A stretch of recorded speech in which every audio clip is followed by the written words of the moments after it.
Good afternoon, everybody. I'm Brett Perlman, President and CEO of the Center for Houston's Future.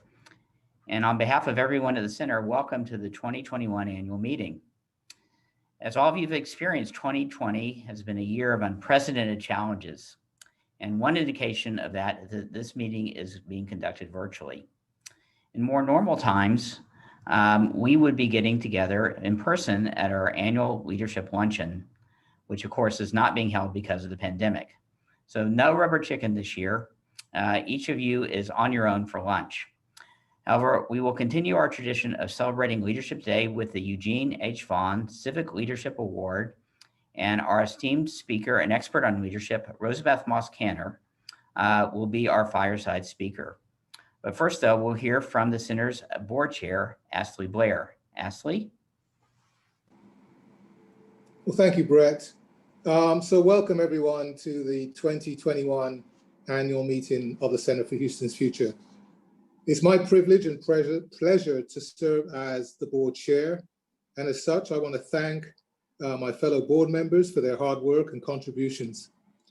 At this time, I want to recognize and thank our outgoing board members. Brent Benoit of National Oil Well Varco has especially contributed to our grad engagement work with our Leadership Forum graduates. Kenneth Goodry of Panal Kerr Foster has been a wise voice for our financial stewardship. Shrub Kempner of Kempner Capital Management has been dedicated to keeping us focused on the entire Galveston, Houston region, and not just the city of Houston. And Ping Sung has generously shared her wisdom, her network, and her energy toward the center's success and reputation. Our sincere thanks to Brent, Kenneth, Shrub, and Ping. We want to lose the energy, support, and wise counsel of these previous board members. And to that end, the center is forming an advisory committee in 2021. More details will follow on that particular topic. I also want to continue welcome the incoming board members. We have Cindy Yeldon, recently retired from BP America as Senior VP, Evan Ray, Executive Vice President and Chief Administrative Officer of HCA Houston Healthcare, and Lance Reynolds, Division Executive, Wells Fargo Commercial Banking. Steve Kleinberg of Kinder Institute is returning to our board after a hiatus. And Ariana Smetana, CEO and founder of Art VIA, will join the board as representative of the Leadership Steering Committee. Welcome to all, and I look forward to working with all of you over the next year or so. It would be amiss for me not to thank our sponsors. We are grateful to our ongoing sponsors and supporters who have remained steadfast in these challenging circumstances. I also want to make a special thank you to today's presenting sponsor, Chevron, with their new social media hashtag, Boosting Houston, and to today's benefactor, Insperity and media sponsor, The Story Hive.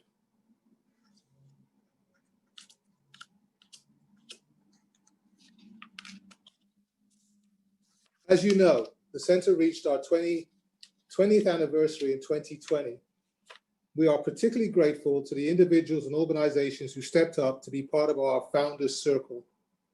These donors provided great leadership to our 2020 anniversary campaign, and this slide shows those other donors who generously gifts have brought us to within 25,000 of our campaign goal. We count this as a success during such a tumultuous year. However, as Brett mentioned, for the second year in a row, we are unable to host our annual leadership luncheon, which amongst other things is a major source of funds for the center. If you are inspired to help bring us closer to our goal and support our work for the coming year, please consider making a donation at the link in the chat. Donations today of $500 or more will receive a signed copy of Rosabeth's book, Think Outside the Building. With that, now back to you, Brett. Well, thanks, Astley. It's now my honor to introduce the Eugene H. Vaughn Civic Leadership Award. Now, this award was first presented to our friend Eugene Vaughn in 2004 in honor of his visionary efforts as the founding chairman of the Center for Houston's Future, and it now bears his name. The award is now presented annually to those whose lifetime of work has significantly shaped the future of the region. Our 2021 honoree, I'm very pleased to announce, is Ellen Cohen, retired city council member, former state rep, and longtime civic leader. Ellen has been a friend of the center, and we can't think of anyone who's more deserving of this award. And there's no one who's more fitting to present this award to Ellen than her longtime friend, David Mintzberg, who's the CEO of Flagship Properties and the chair of Houston First.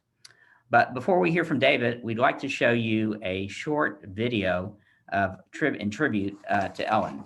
So just bear with me 1 second while I tee the video up here.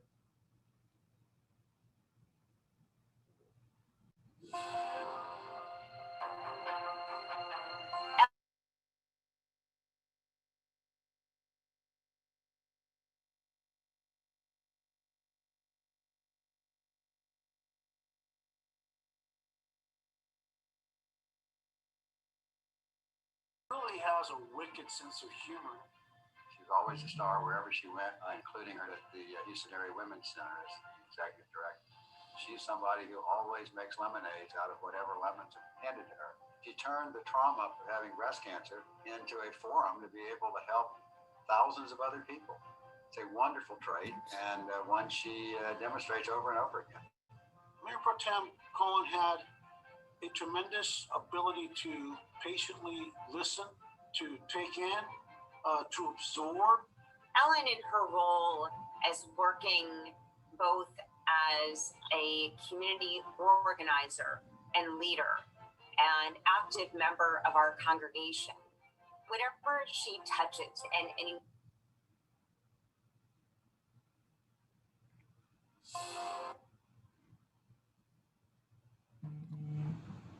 Let's try it again. I understand there was some problem with hearing the video, so let me try it one more time.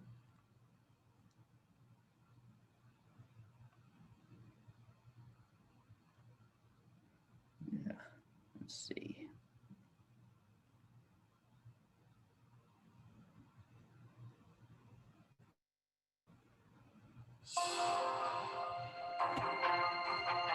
Ellen is someone who is very principled, stands on her morals. Let's see.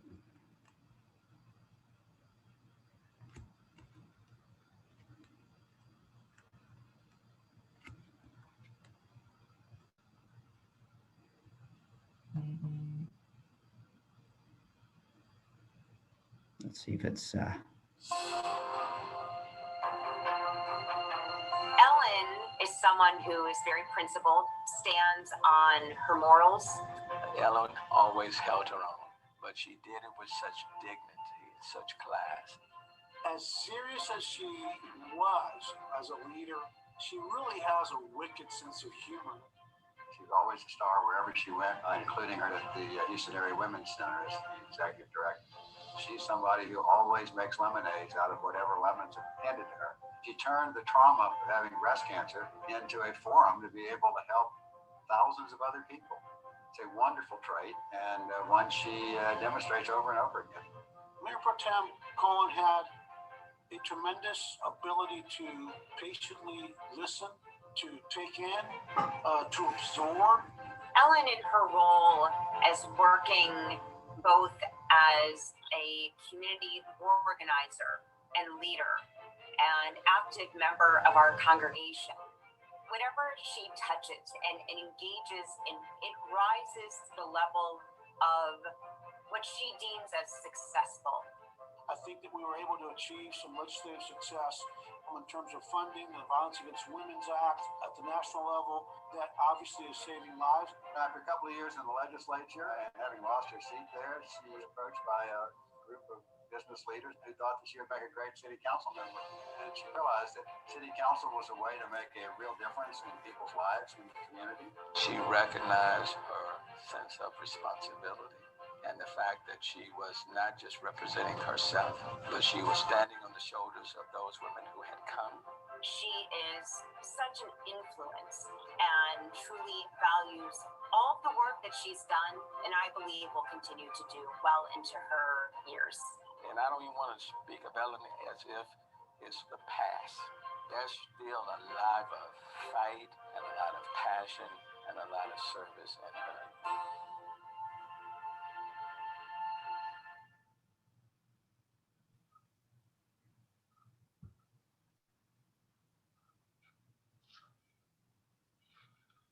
Wow, what a wonderful group to follow. To Mayor Turner, Chief Acevedo, Rabbi Scott of my own and Ellen's Temple Beth Israel, and Sports Authority Chair Kenny Friedman, thank you all. Good afternoon. As Brett said, I'm David Mintzberg. Courtesy of Mayor Turner, I serve as chair of the board of Houston First Corporation, and I'm coming to you live from my studio, that is my study. It's my honor to present the Jean Vaughn Leadership Award to Ellen. And most certainly, Ellen exemplifies the work of Jean's lifetime. In her 20s, Ellen was already a leader in another country, having started Reach to Recovery in Montreal, an organization dedicated to helping women like herself with breast cancer, helping them understand their illness and provide needed support. Following that work, she and Lyon relocated to Houston. And in 1980, she served as the executive director of the American Jewish Committee, which is where I first met her. In that role as ED of the AJC, she quickly made a mark in the community. Amongst working with many, many groups and organizations, in particular, she worked to establish Black Jewish conversations, including NAACP, AJC meetings, and ultimately a long-running monthly radio show on 1430 KCOH. And at the same time, as Ellen always did, she made lifelong friends. From there, she became the executive director of the Houston Area Women's Center. And once there, she led that effort to provide shelter for abused women. She raised the money and executed the plan to provide a new facility for these women. She toured me through that facility just prior to its opening. She was like a kid at a toy store in her pleasure in the difference she and Hawk were making in women's lives. Ellen ran for the State House in 2006. Kenny and I were privileged to introduce her at her kickoff. One thing that I recall fondly is that Ellen took no chances on what we might say. She wrote the intro I was to give of her. She made sure that I said the exact right things. And while funny in retrospect, that's who Ellen is, careful and prepared for all eventualities. She won that race, and she was frequently recognized not just for her leadership, but also for her energy and her passion. A little over 5 years ago, Ellen called me one day and asked if we could have breakfast. We met, and Ellen told me she wished to be considered by Mayor Turner for the position of Mayor Pro Tem. I pretended that I had some influence in the matter. In fact, the mayor had already shared with me that he thought Ellen would make a fine Mayor Pro Tem. I didn't let on to her at breakfast that I knew who the mayor might select. Ellen, I now confess, I had little to say on the mayor's selection. In that role as Mayor Pro Tem, she distinguished herself as a member of the inner cabinet, sharing her views clearly. And as the mayor can attest and shared with me from time to time, she shared her views forcefully, and then going forward to help implement the administration's strategy. However, I recall in particular one day early in her role as Mayor Pro Tem, she called me breathless one afternoon.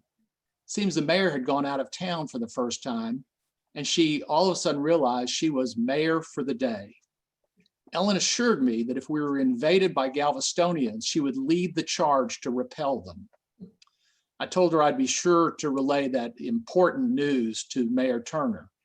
And as always, Ellen was quite delighted with herself.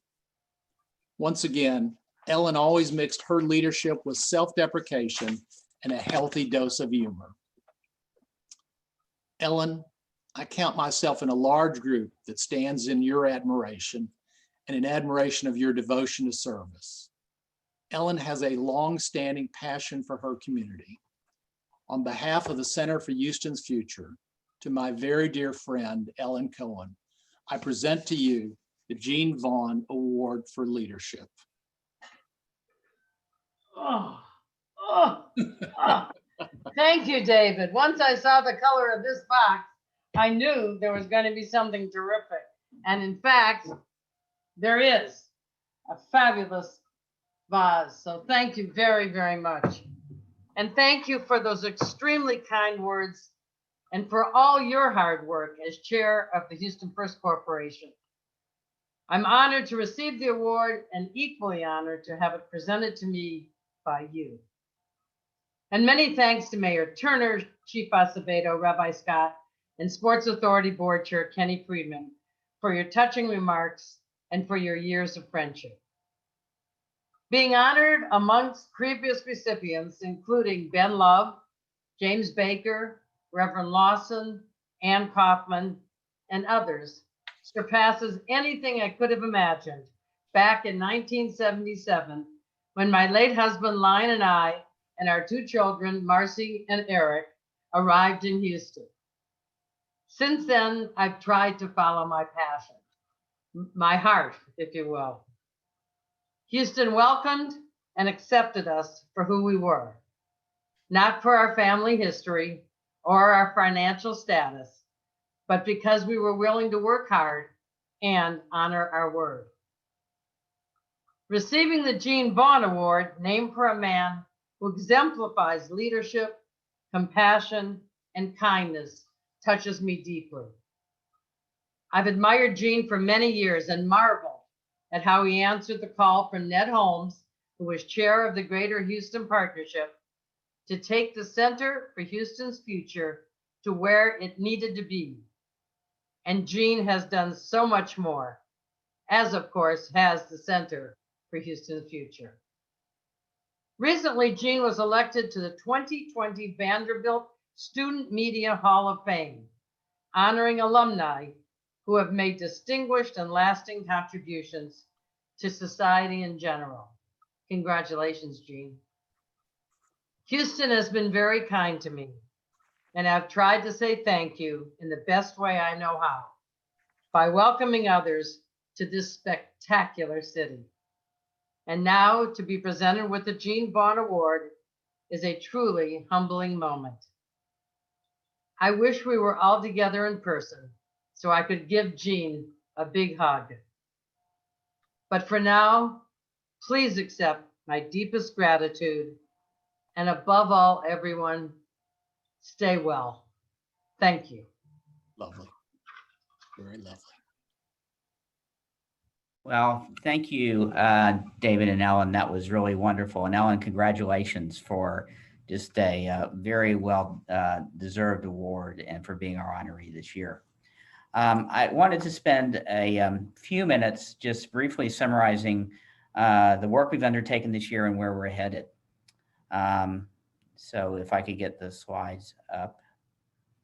Our theme for this year is bringing the future into the present, because as you will see, the pandemic has not only increased the urgency of our work, but it's also created new opportunities for us to address the many systemic issues which plague our community.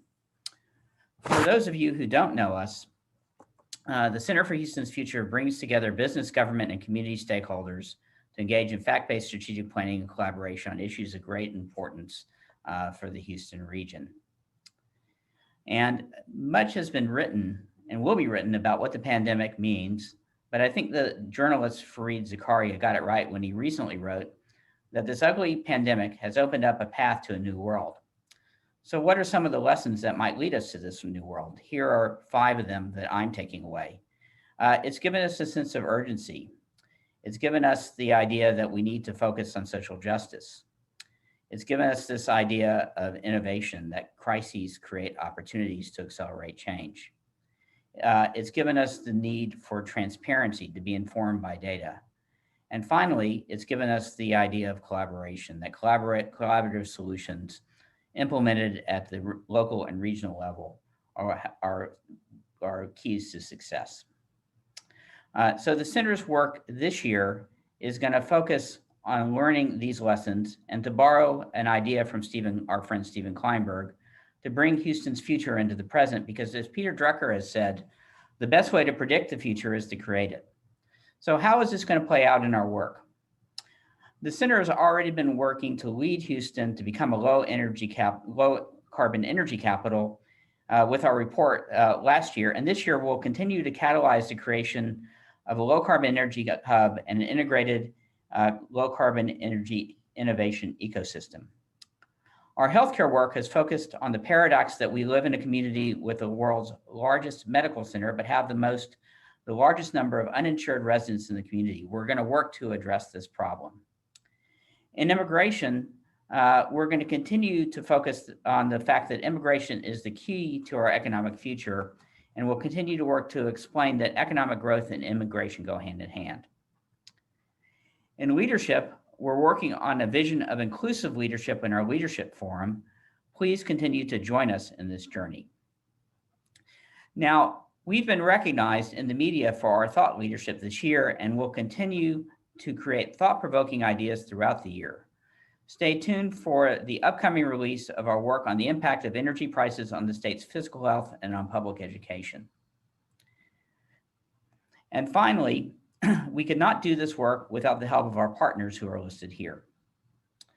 So in 2021, our goal is to bring Houston's future into the present, because we need to create our future in order to direct it. So I hope you'll join us in this effort, and here's some of the ways that you can do this. By nominating a participant to sign up for our leadership forum, by getting involved in our strategic initiatives, for helping us to engage the community by suggesting opportunities for speaking, partnership, and collaborations, by attending our webcasts and other events, by donating to the forums, and certainly by following us on social media. And so we're very anxious to work with all of you this year, and look forward to having you be part of our work. So as all of you can see, leadership is crucial to successfully addressing this issue.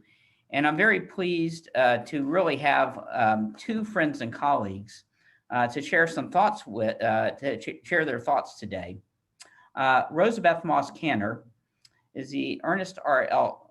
Arbuckle Professor at Harvard Business School. She's been named one of the 50 most powerful women of the year and one of the 50 most influential business thinkers in the world. For many years, her strategic and practical insights in her 20 books and in her work as editor of Harvard Business Review have guided leaders worldwide at major corporations, governments, and startup and entities. More recently, and this is where I got to know Rosabeth, she co-founded the Advanced Leadership Initiative at Harvard University, which has created a new model for higher education that prepares successful leaders to apply their skills to address the world's systemic challenges. And she's written about this in her most recent book, Think Outside the Building: How Advanced Leaders Can Change the World One Smart Innovation at a Time, which was published in January of 2020, just right before the pandemic, and summarizes some of those lessons learned from the Advanced Leadership Program. Rosabeth will be joined in conversation by our friend Karin Patman, who was an Advanced Leadership Fellow 2 years before I joined the program. Karin retired as a partner at Bracewell in 2014 and now serves as the chair of the Metropolitan Transit Authority, where she is the first woman to serve in that capacity. She's been an active civic and political leader, and I know she was very pleased with the inauguration yesterday. She's been a long-term supporter and friend of the center, and is a graduate of our leadership program in 2015, and graciously served as the co-host of our lunch in 2019 when we hosted Darren Walker. Karin and Rosabeth are also members of the International Women's Forum. So we're very pleased to have both of them with us today. They'll be happy to take questions at the end. So what we'd like for you to do is put questions into the chat, and then we'll summarize them, and we'll have some time for questions at the end. So with that, I would like to ask Karin and Rosabeth to join us. Brett, can you hear me? We can hear you. Oh, great. Okay. And Rosabeth. Hi, Karen. Hi, Rosabeth. How great to see you. So great to see you too. To everybody that's tuned in, thank you for tuning in. And Rosabeth and I are dear friends. So if I divert off onto, how are the grandkids, I know you'll understand. But I do want to talk about, she's one of the people I just admire most in the world, because I did have the benefit of doing the Advanced Leadership Initiative that she started at Harvard, and talk about thinking outside the building to get that done. And we'll talk about that in a little bit. But first, Rosabeth, let me start by, you've written 20 books. They're good. I've read a number of them, including Move, one on transit that helped inform, and transportation helped inform how we put together our bond initiative in 2019.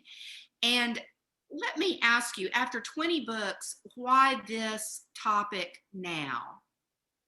And what does thinking outside the building mean?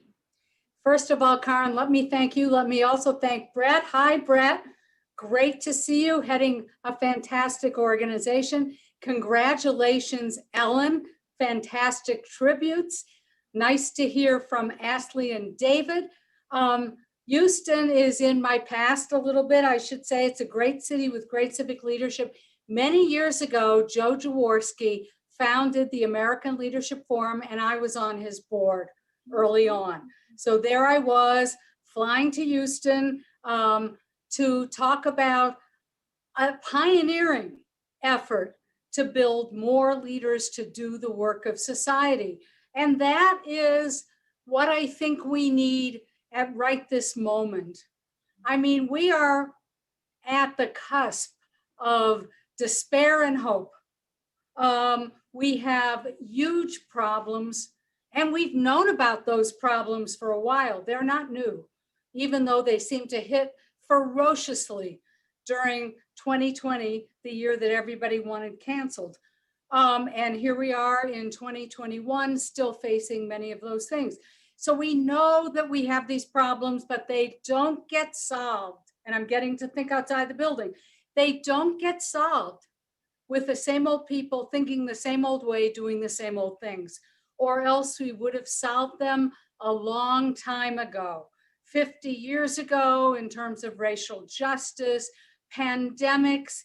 I remember 11 or 12 years ago, taking a group of Americans to Brazil, and it was the H1N1 pandemic, and a company in Brazil wouldn't let Americans come visit because Americans might be carrying the virus. Oops, I thought. So we've known, so we need new leadership. And where are we going to find it? We're certainly going to find it among the young.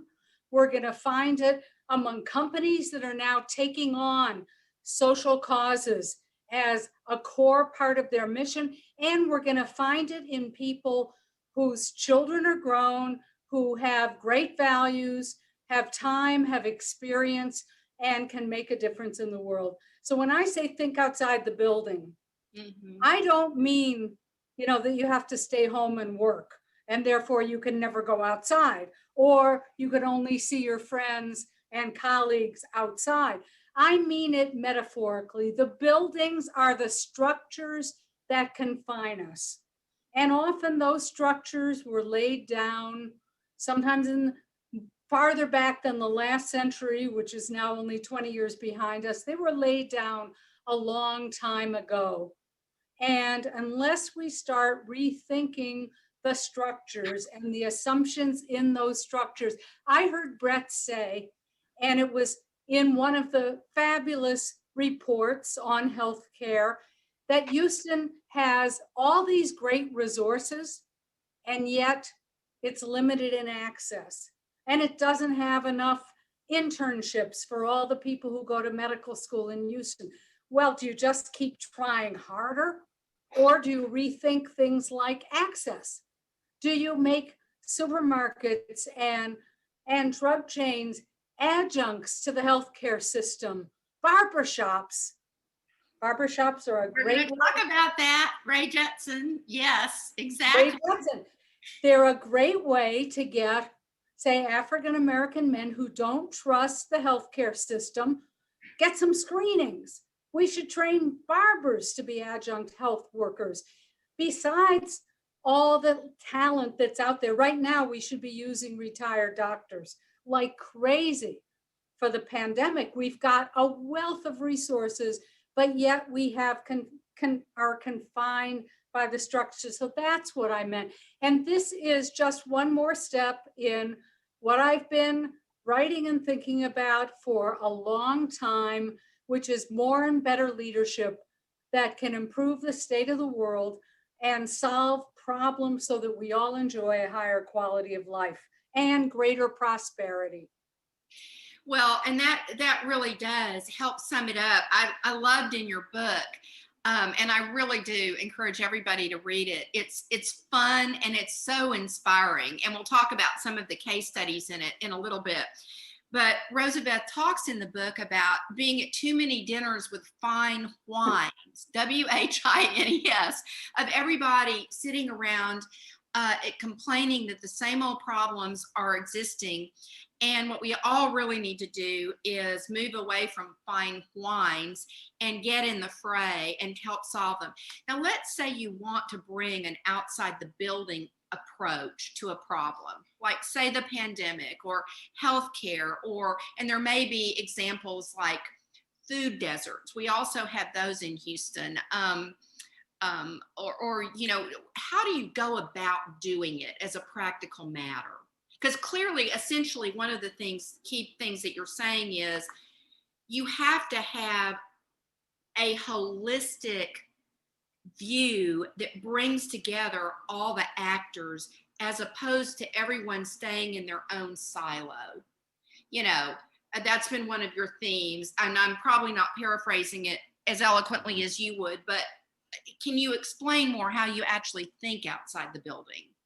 Well, first of all, Karen, you understand because of your work with Houston Metro, how important it is to think about a system holistically. So how do we get people to work if the jobs are in one part of the city and people are confined to another part of the city? So things like racism, exclusion, discrimination, they're not in how we treat people. Often people treat each other very well, maybe not always, we have some work to do, but it's because of a lot of systemic factors that never show up.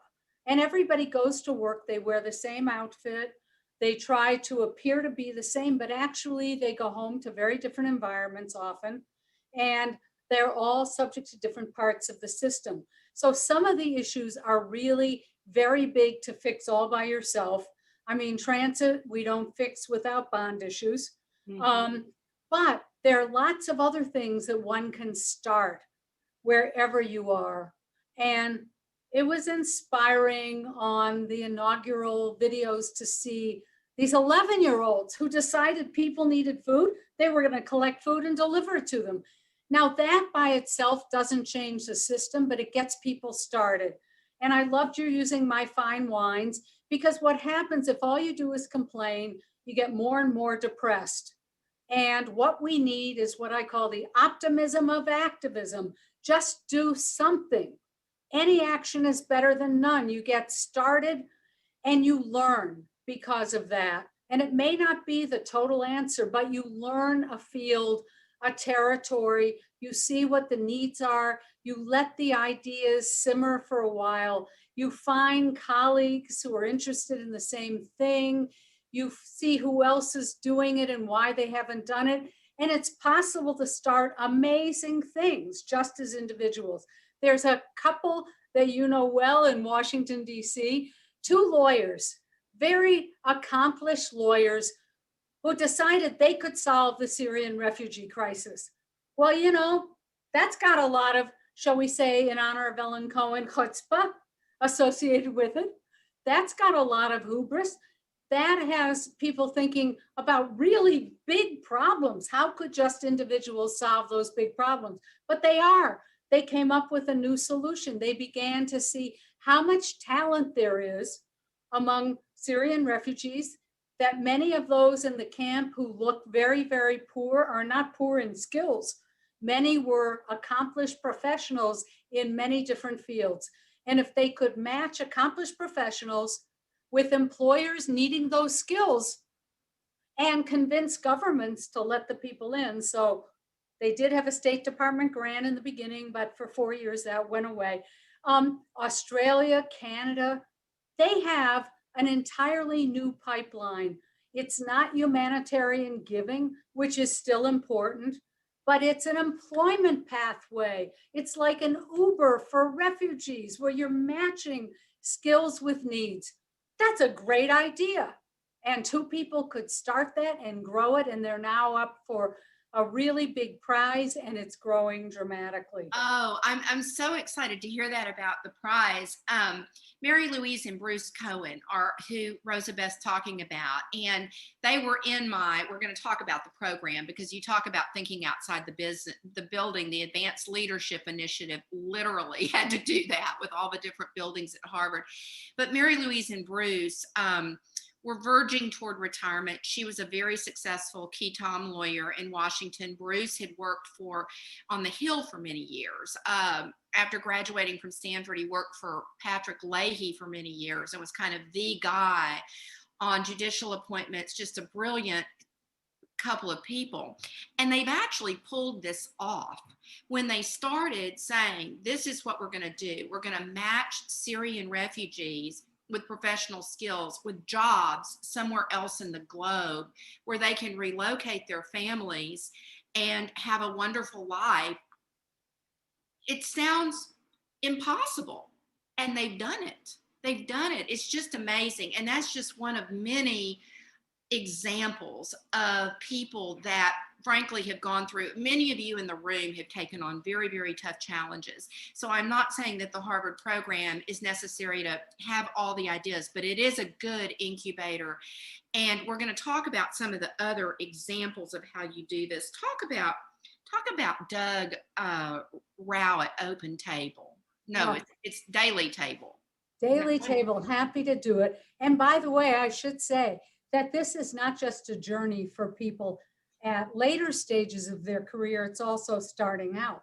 Because entrepreneurs, increasingly, the young people doing startups want a social mission, social cause in their startups. And so I'm working with a startup, for example, speaking of matching, it's a for-profit venture, and it's matching people who want to volunteer with volunteer opportunities, but it's actually a dashboard for governments and civic organizations to see how their programs are working, what people are doing. That's a brilliant idea. There are other brilliant ideas that are redefining how people read remotely to children. It's what this is called Caribou. It's like FaceTime meets Kindle. And these are brilliant ideas that also are trying to solve a problem. Now, they often stumble across other problems, like if you want to do remote reading, if you military or your kids live someplace else, you need internet connections. And so that leads to these other big problems to push on. But you can often solve more than one problem at once. And that brings me to Doug Rao Daily Table. So he had first started out wanting to end hunger in America. And his first idea, as I like to say, was a little stale. He was going to deliver day-old bread to food banks, find a way to do it. He was the former president of Trader Joe's, so he really knew logistics. And so he could have figured that out if he wanted to. But as I said, it was a little stale. He explored, he wandered around the problem, he learned what else was going on, and he realized that wasted food is a huge climate change problem. It's a big emitter of methane, a major greenhouse gas, and yet so much food is wasted every day. And in fact, we have enough food in the world to end the hunger problem. We just can't get it to the people who need it. A lot of these things are matching problems, making connections. So Doug became really interested in the environment, climate change, wasted food, and he developed a bigger and better idea. What if he took that food, which was called gleaned food, very healthy, very good food, but just was toward the end of its sell-by date. I always tell the people who shop for me now, only green bananas. But, look at how many ripe bananas there are that are perfectly eatable if you ate them right away. So he gets them and sells them at very affordable prices, highly nutritious food. He's solving 3 problems at once: hunger, nutrition, and affordable nutrition, and a climate problem. That's a brilliant idea. He's cutting the ribbon tomorrow on his 3rd store. He's going to grow exponentially. People want it in many, many cities. And he's a model for many others. And, he did well at Trader Joe's. But it became very important to him to use his knowledge to solve some big problems. Well, that gets us to some of the concepts in the book, because that is a high-level description of Doug's remarkable achievement. But the book sets forth the details of all of the pitfalls he hit along the way. It was very difficult to get that off the ground. And you talk about when you embark on a project, first of all, I love the phrase kaleidoscope thinking. If you're thinking, how do I get something done, shaking up the pieces and looking at them in a new light might give you an idea. But you also talk about the muddy middles that are inherent to virtually every ambitious, transformative project. Would you expand on what those are and how you get through them? Yeah, sometimes it feels like you're starting in the middle. You're right. The kaleidoscope, you shake up your thinking, see things from another angle. But once you get started, it's not all that easy. In fact, many of you here may have shared my feeling, but of course I'm an HBS professor, so I'm supposed to know these things, that the logistics of vaccine distribution were going to be a lot harder and more complicated than anybody thought, especially if you just throw it up in the air and tell every state and municipality to do it their own way. So we knew that was going to take longer. And that's also true often of new products in the tech world, in any world. We know that things often take longer, cost more, because you couldn't or didn't anticipate all the problems down the road. And the more innovative your idea, the newer and more different, the more obstacles you're going to run into. And so it's like crossing the desert, looking for the next oasis. I used to say promised land, but then I thought, whose land and who promised it? So the next oasis, and you stumble across things when you're in that journey that you didn't know were there because you've never gone down that road before. So for Doug, for example, one of the things that totally surprised him was getting permits. I mean, there was somebody in the city health department that just didn't like him, and so held up the permits. There was a police officer who loved Daily Table, used to come in and try to get a lunch at Daily Table, and then would go into the employee break room and try to put the lunch in the microwave. And Doug had to say no, and the policeman pulled out a gun. Well, that's America. But anyway, it was because the policeman didn't know that was against the health rules, and should that health inspector walk in that moment? And those were fairly manageable problems. He was on national television, and that was supposed to be phenomenal. And then some of the headlines were former Trader Joe executives selling spoiled food to the poor. So you have to control your story. You need allies and supporters. In the beginning, people aren't on board.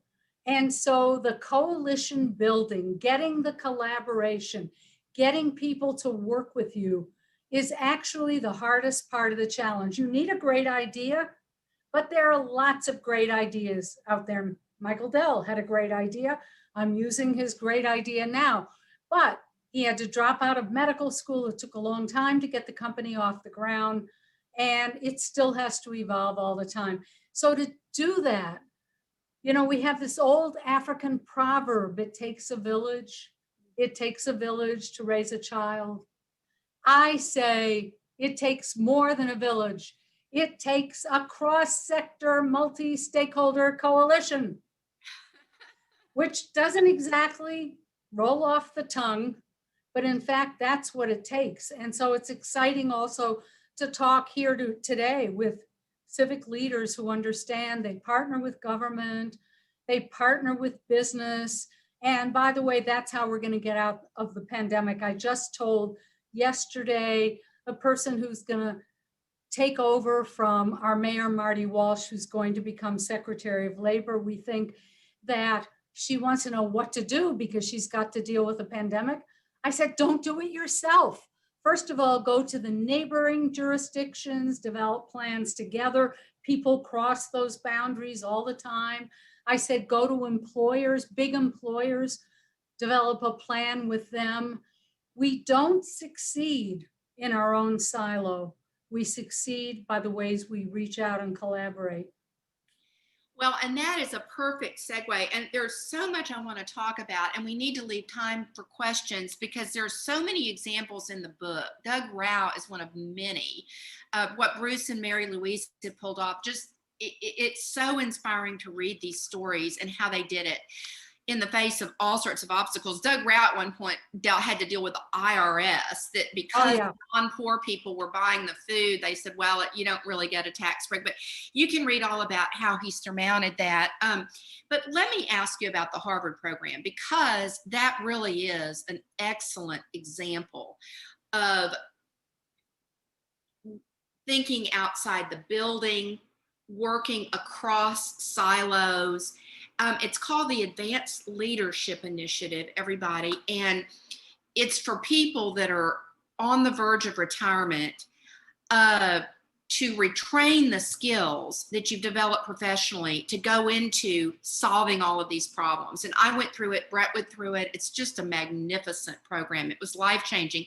So Rosabeth, talk about how you did that at Harvard, where everybody's really territorial. You know, the business school has their people, the Kennedy School has their people, you know, the health school, et cetera. How did you, because the program involves all of those schools. It's not in one school, it's all of the schools, with access to all of the expertise for the people in the program. So how did you go about getting that done? It's really amazing. Yeah, well, Karen, thank you. And I'm not here to sell that program or any particular program. By the way, we never use the R word, never. I don't anyway. R word being retirement. Well, yeah, never use it. Never use it, because people are making changes at every point in life and shifting their particular base.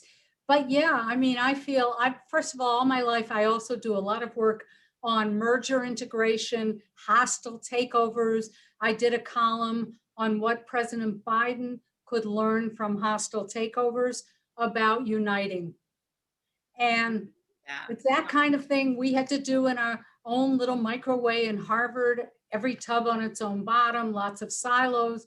And the key is you talk to people individually, you listen to them, you do think about building coalitions, you make it good for everybody, not just for the people who are starting something. You find a way to create a shared interest. You mentioned Ray Jetson, that's what he's been doing in Baton Rouge, Louisiana. His Better Baton Rouge was an effort to get lots of different working groups on lots of different topics that included nutritious food, barbershop programs for health. It included education, working with the establishment, working with entrepreneurs. But everybody had to feel they were united by a common mission. And everybody had to feel there was something in it for them, and they were going to be important and get their own goals met. I believe that's also how we're going to deal with one of the big problems following the pandemic, which is rural and urban.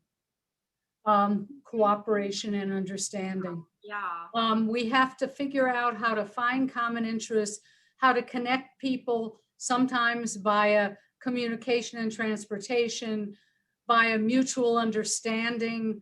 And we have to know what the needs are of the people who are feeling left out, left behind, and they want to be part of the action too. So I think that's the secret. I'm sure the civic leaders who are on this Zoom have been through that, understand it, but we need more leaders who do it for really big problems, because new administrations, new hope, new solutions don't work without all of us. So my goal at Harvard wasn't so much just the program itself.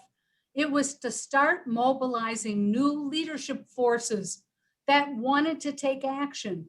That's our true leadership force for democracy. Democracy isn't just voting or avoiding difficulties. Democracy is our taking responsibility in our own communities for getting things done and using that as models for other communities.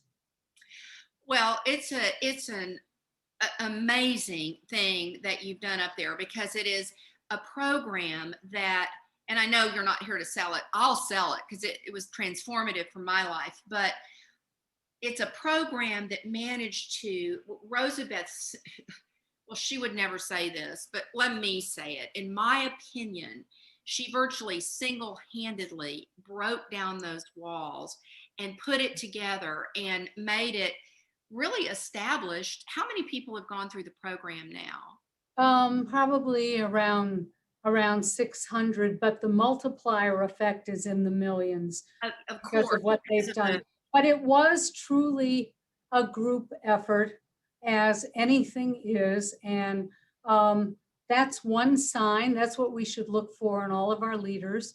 Are they really bringing many people on board to work with them collaboratively? That's what makes the difference. That's the only way we're going to get through these difficult problems. I'm hearing so many innovations in how we think about dealing with the pandemic. I mean, dealing with all the fallout of the pandemic. And, you know, there are some great collaborations among hospitals, businesses, and governments. There are collaborations between young people, because I do believe national service is a key to solving lots of problems in America. National service that unites people who are very different in a cause, serving together with a task where they depend on each other, and they'll carry that into leadership their entire life. That is a wonderful thought. And I agree with you. And by the way, you are on a call with Houston's key leaders right here. I'm sure not everybody that's a key leader is on the call, but scrolling through who is, you know, it's a wonderful workforce in and of itself for all these changes. So Brett, is it time to take questions, or where are we on that? Yes, if you can go to the Q&A. Okay. Oh, do I read them, or do you read them? Yeah, you can read them if you want, or I can. It's up to you. Okay. This is a good one. How do you scale solutions, Rosabeth? For example, the example of racial injustice has been raised. Yeah, well, scaling solutions requires something else. I mean, scaling solutions is hard to just do it from within your work. Think for a moment. I will give you an example in education. Charter schools, many charter schools do really good work, and there are some networks of charter schools. New Orleans turned all of its schools into charter schools, its public schools, after Hurricane Katrina. But those charter networks are still relatively small and limited. However, a collaboration that was big and grand enough between IBM started it, a number of other employers joined, public K through 12 education, community colleges, with starting with a mayor, but then eventually a governor, have managed to reinvent high school. So there are now 200 high schools across America that are 6-year high schools. And by the way, I say to all of you listening to us, when I first heard that idea, which I ended up working on, I couldn't believe it because I hated high school. I couldn't wait to get out of high school. The idea would be 6 years. Well, it turned out that was high school plus your community college degree, plus a lot of technical skills. And it has been training since 2011, kids from otherwise left out backgrounds, starting in Brooklyn. Black and brown kids get tech skills, a job interview, a community college degree with their high school degree, and are making good money while they're thinking about whether they go on for a 4-year degree and beyond. It's a phenomenal idea. It's a total reinvention. It has scaled so fast because it had government partners. It had lots of big employers. They weren't just trying to do it themselves. Hey, we've got a new school model. What they had was a new partnership model. So that's the first key to scaling. Who can authorize taking this really big? Be friends with the mayor, the governor, the president, cabinet officers, and have a very big vision for it. Find partners in other places because yes, there are many innovations out there and great programs that work well that should be scaled. One thing I see in many cities is that the nonprofit world is very fragmented, very fragmented. It needs a little, I don't want to say hostile takeover, a little takeover movement. It needs to find ways, if not to acquire into umbrella organizations, but at least collaborate on back office skills or hiring or PR. Small businesses in the urban core need the same thing. It's very hard to grow things by yourself. It's partner, partner, partner. Well, and by the way, it's such a great question, and there's a whole part of the book addressed to that. Doug Rauch, how he scaled his organization. It's now beginning to be scaled after having gotten off the ground, and what he dealt with is a really good example, and there are others. Okay. By the way, Peter Beard just put something in chat about the model I'm referring to, PTech, which you can read about in my book, and that they're examples people would know. So thank you, Peter. Yes, PTech is, as Rosabeth was talking about, the 6-year high school with the vocational degree too. Now, another question here is, one way you have talked about in your book to engage young people slightly, but you've talked about it elsewhere too, is the idea of City Year. Can you talk about City Year in Boston? So City Year was, we don't say this too often for publication, but it was the model for AmeriCorps, for our national service program in America. 17 to 24-year-olds, a year of full-time service for which they were getting paid a little stipend, and then a college scholarship if they didn't have a college degree. And I was in on the hatching of it, then joined the board. I just went off the board after 25 years, so much for term limits. But it's been a big advocate for national service, has helped save national service several times when Congress wanted to eliminate it. In Texas, I think San Antonio and Dallas have City Year.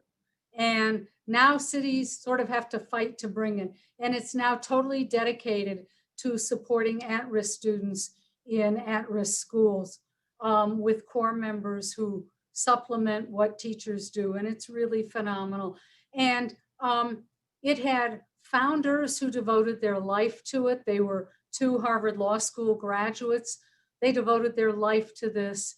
And in fact, several of us who are big believers in the service movement, who are also supporting an organization called New Politics now, which is having people who served in the military or civilian national service run for public office.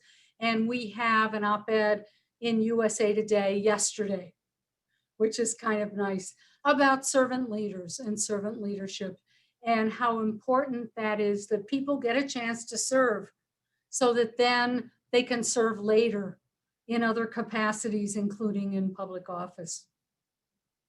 Well, very interesting. City Year is just amazing for those of you who aren't familiar with it. I became familiar with it when I was up in Boston for the program, and it is something that would be wonderful to bring to Houston, although we do have some other things that do similar services. But here, okay, a question from Eric Burnside. This is pretty specific. I heard a panelist on the Center's Energy Report webinar say that Houston wants a transition to green, low carbon, but doesn't want a just transition. In the context of justice, I'm sure. Focusing on the word just.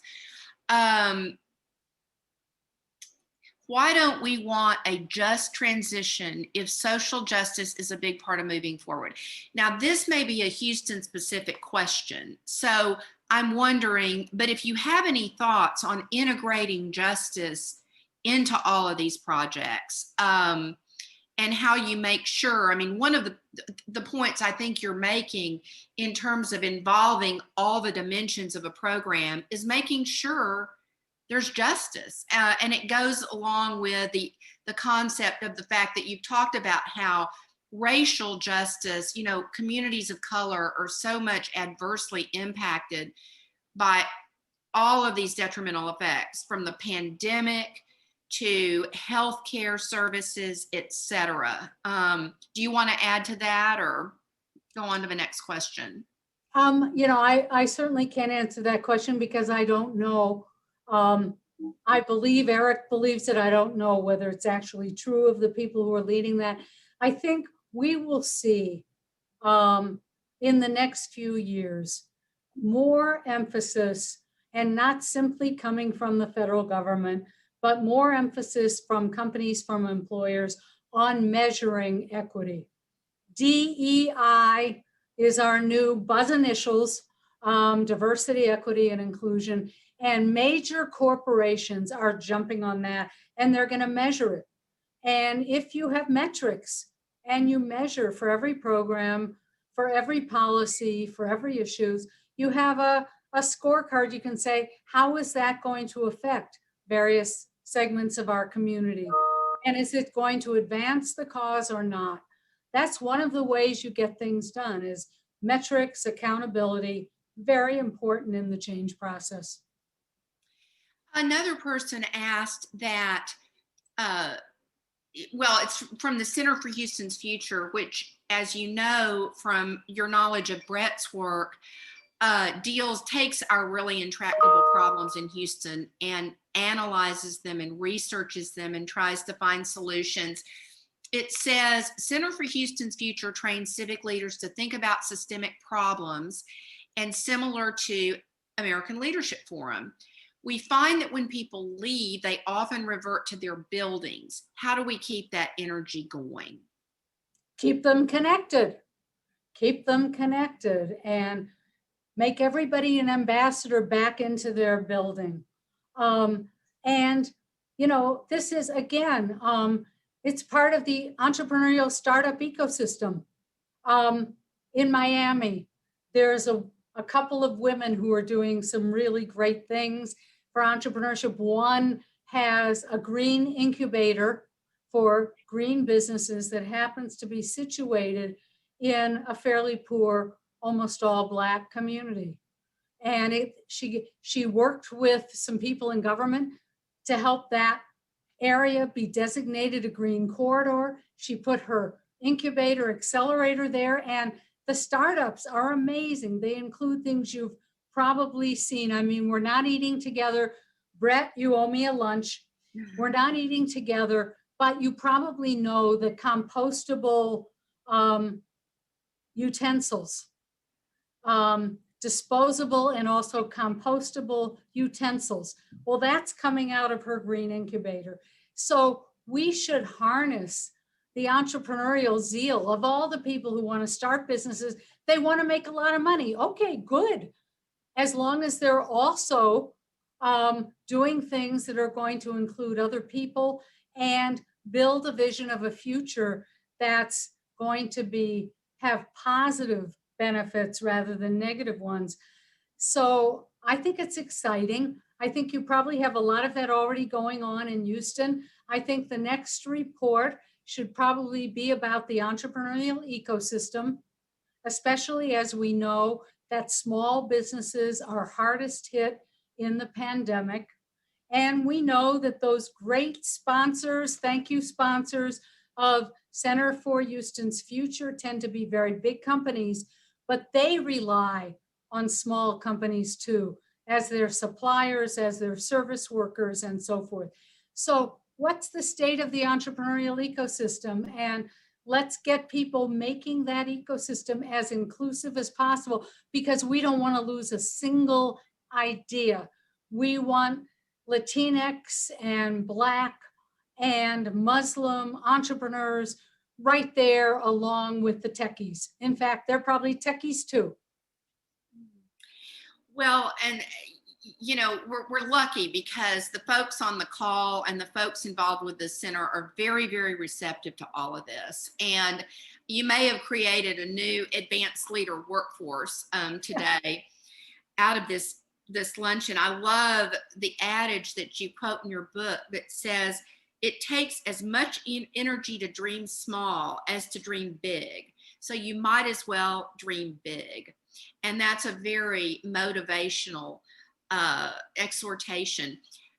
Is there anything, Rosabeth, that I left out in my question? I mean, I couldn't even begin to cover so much of the wisdom in your book and the examples that are really inspiring, but is there anything that I missed that really needs to be said? Well, you know, thank you for saying nice things about this. That was here next to me in case I needed to look up anything. I think that you know, the examples in this Zoom, I mean, Ellen Cohen and all she's done on so many fronts. I mean, I'm saying things that I have a lot of nuances. I have advice. I have a whole theory of advanced leadership. I would say, though, I want to leave people with hope and optimism, the optimism of activism. And you mentioned earlier the messy middles. So I'm going to leave you with Cantor's Law. I named it after myself. I'm sorry about that. Cantor's Law is that everything can look like a failure in the middle. So don't give up hope, pivot, try a different course, find new partners, but keep on going. If you give up, by definition, it's a failure. If you continue, you persevere and persist, nearly anything can be turned into a success. So best wishes to all of you. Thank you so much, Rosabeth. And I think I was given a pretty strict time limit here, and I think I've hit it. Brett, am I? That was amazing. I just want to thank both of you as friends and colleagues for doing this. Rosabeth, thank you. We've wanted to do this for so long. I'm glad we were able to finally pull it off.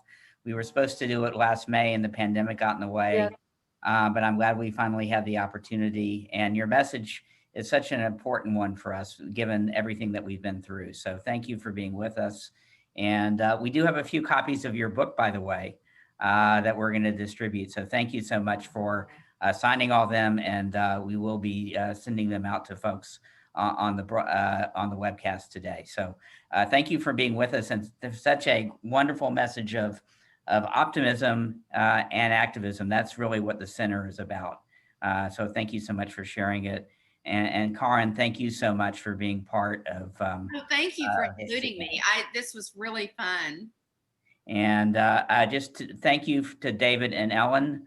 Ellen, congratulations just on all you've done for the community. And we are so happy to have you as one of our Vaughn recipients. I talked to Gene and he was just really pleased that you were part of the the cohort of those who have accepted the award in his name. Thank you. So I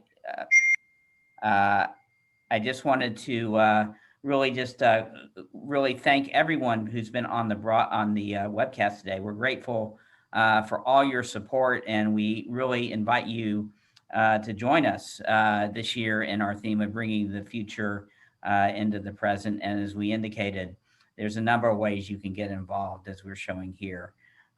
So please let us know how we can work with you, collaborate. That, I think, is the key message we're taking away from Rosabeth today. And be safe and be well. And hopefully, Rosabeth, I will give you that. I will do that lunch in person, Thank either you. in Houston or maybe in Houston, or in Houston as opposed to Boston. So we'll get you down here when we can get together again at some point in person. Thank you all today, and look forward to working with you this year. Take care. Bye now.